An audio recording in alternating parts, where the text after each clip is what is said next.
Hey guys, and welcome back to Blind Buying, where I buy blindly and see if it turns out right. This episode was originally months ago was going to be a box or tape, which is the movie that I got right now, Bloodmoon. But there was a little issue. The VHS I got crapped out on me towards like halfway through. Like the tape just doesn't have anything on it. It was probably a defective tape. I I just I saw an Australian slasher movie. This is from 1990, and I thought, oh, that'd be different for the show. Get a little cultured. And I've seen that image before of like the barbed wire tool, and I just always thought, hey, we need to check that out. And now this is not to be confused with the Jose Franco movie, the Jess Franco movie, Blood Moon or Bloody Moon. I forget if it's Bloody Moon or Blood Moon. The one from 1981, that like slasher movie that Franco did. It's not that movie. This is completely different. Now, was it worth it? This movie is worth a lot of money. This is worth it. Because this is a wild ride, guys. Like, the movie starts out with, like, this, starts out at, like, a girl's, boarding school.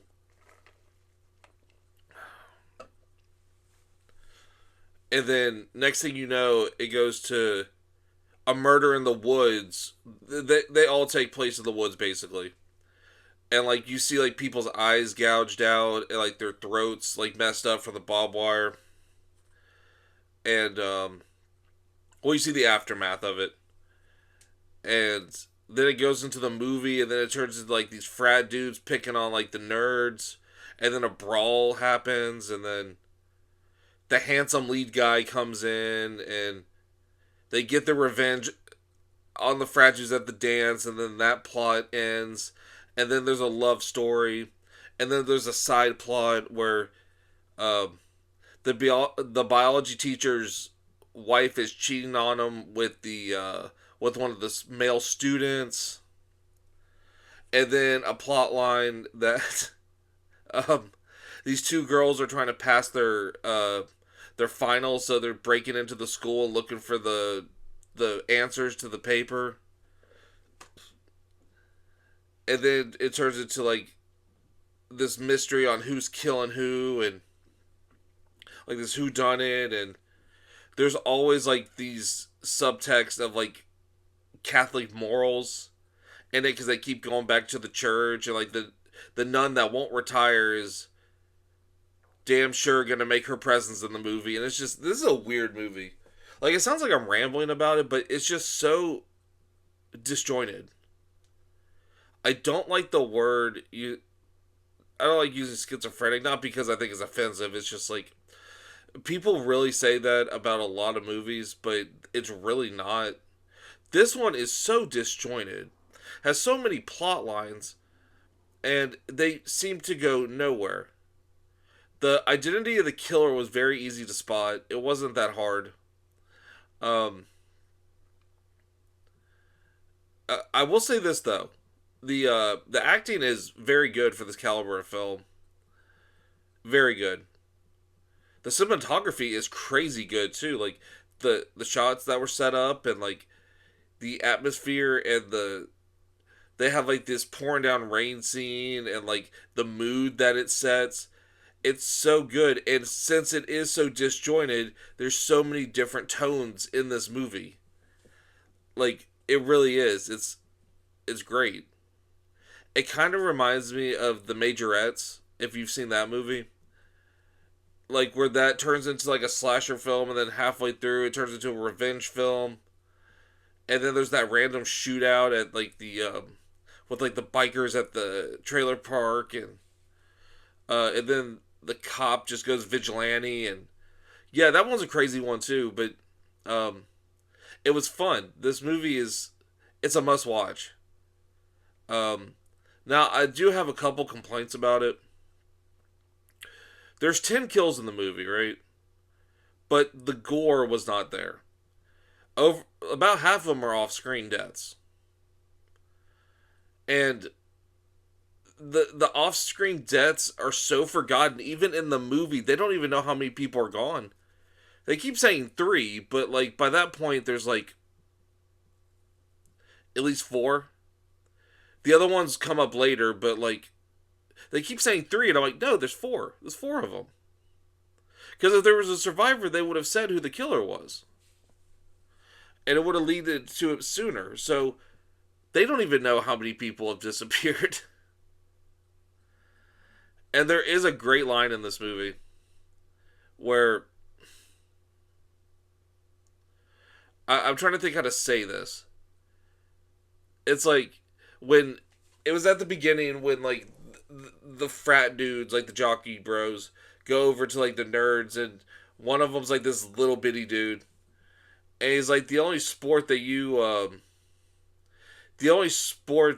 you excel in is uh you f bombs dropping the soap. I think that's how that went. I don't know, but it was great. Like that. I wish I could use that as my ringtone. That'd be so great. And then going back to the gore, with what you do see, it looks really good. Like the blood looks good. Like eyeballs get ripped out, and like you see later that he also takes fingers, the killer. So like the eye gouging looks good. You don't see the missing fingers part, but you see like you actually see the amputated fingers in the jar, and those look good. Um, you do see like some with like that weapon he uses, the barbed wire thing. You do see some damage from that, which that's pretty solid. But again, just it really lacks on the gore. But where it lacks on the gore, it excels in the nudity. This thing, I think I wrote down like 3 times in my notes that this thing is just packed full of nudity, man. It's full of nudity, and it's. I guess if you're not gonna do gore, do the nudity, but. And it was all really pretty women, so good on them. Um, I'm trying to think if there's really anything else that stuck out. Oh, the killer was feeding their. This is where you find out who the killer is, which I could spoil. It was the biology teacher, but he was feeding his like caged animals. Like he had this fat ass rabbit. I've never seen a rabbit that big in my life, but it is Australia, so everything around you is trying to kill you. So that makes sense. Even the rabbits. It looks like one of the Night of the Lepus rabbits almost. Just incredibly huge. And then he had a cat in a cage, which makes me sad. I'm a cat lover. Got my own kitties. I would never put them in a cage. But he's feeding them the eyeballs and the fingers and stuff. That's how you know who's who in the movie. There, it just all these subplots are happening, and it feels like in the writing room or like when they wrote it, I think this really could have like benefited from. It's a very first draft kind of feel.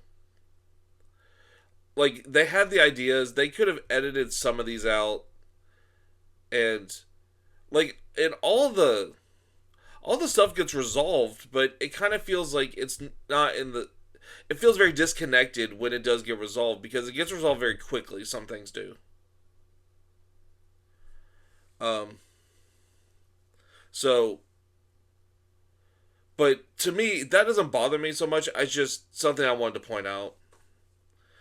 The special features on this thing, there's not many, but there's an interview with the actress that played the killer's wife, Christine Armar, and it's from a segment from something called Not Quite Hollywood, where she says experiences about being casted in the film, especially because she had to do nudity, so she explained that process.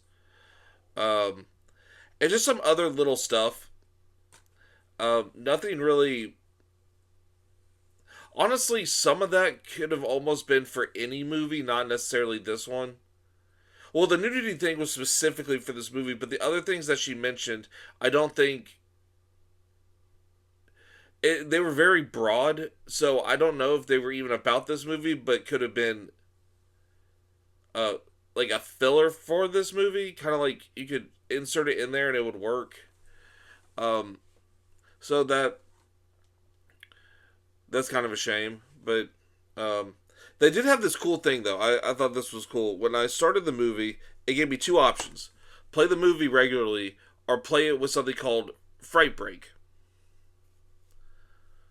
Now, I didn't know what Fright Break was.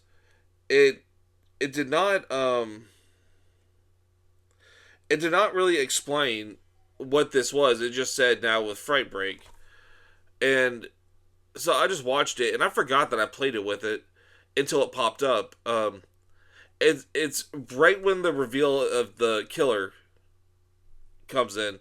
Like she finds some evidence and then the reveal of the killer happens. It stops the movie and plays this little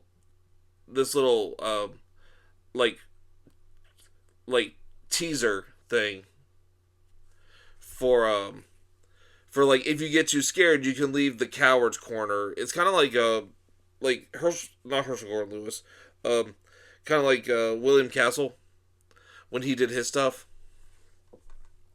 Like the coward's corner or whatever. It's like you can get your tickets back from the theater if you're too scared.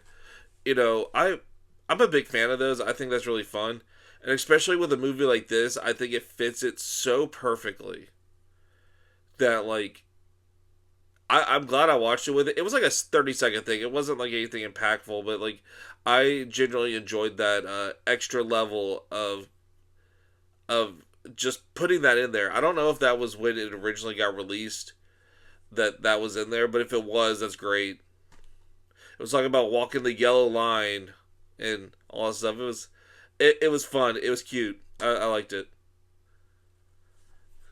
And also, this is something that I did not watch because I found out about this after I watched the movie, which I had just got done watching the movie.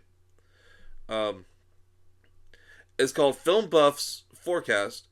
It's an audio interview with actor Leon Lezik that was done in 2000. And I think, let me see.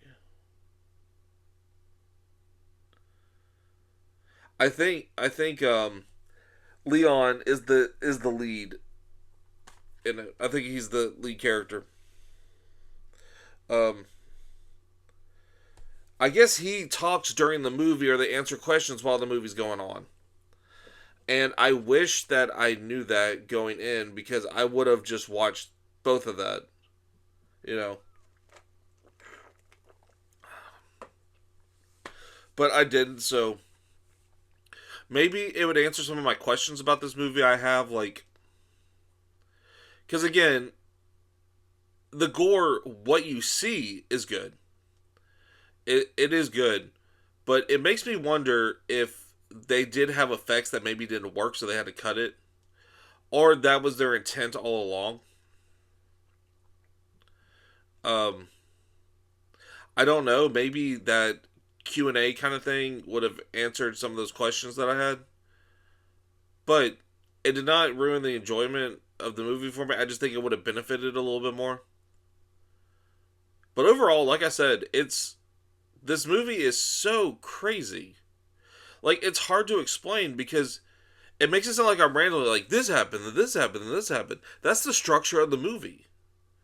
It's kind of like you're watching a thing of like vignettes where like this plot line happens and then it gets summed up in like 15 minutes. This plot line happens, it gets summed up in 15 minutes. This is other like it just kind of goes like that. And now it never got to the extreme randomness of the majorettes. That one is a league of its own with disjointed, just what the fuck kind of feel. Which I wanted to do that for the show too, but the tape was too expensive. And also, I'd rather get like a special feature one day of it and just like see what's going on there. But so that's about it. Do I recommend you pick this copy up? Hell yeah.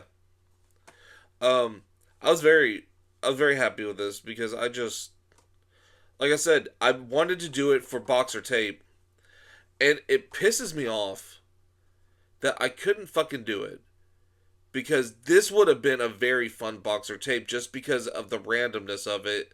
Kind of like how I want to do the majorettes if I can find a good copy of it, like a cheap copy. But yeah, that's it for this one, guys. Go to Severin, pick yourself up a copy. And the other ones I bought, just to, I did this with the other one. My main reason on going there was I wanted to upgrade my Nightmare. Yeah, it's a 4K because I still had the whatchamacalls it, the the Code Red one from like 2010 2011, and then I gave that to Jake because every time I upgrade something I just give it to him. He still hasn't seen Nightmare, which I want to do an episode with him on that because I don't know if he's gonna like that one, but it's one of my favorite slashers. I think it's one of the most brutal ones, and to me, one of the more disturbing in tone. Really underrated. I'm glad that they actually did a really good transfer of that.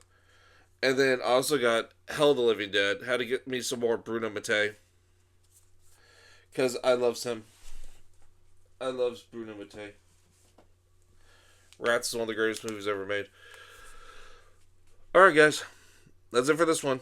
I'll see you next time when I decide to go buy a few movies. See ya.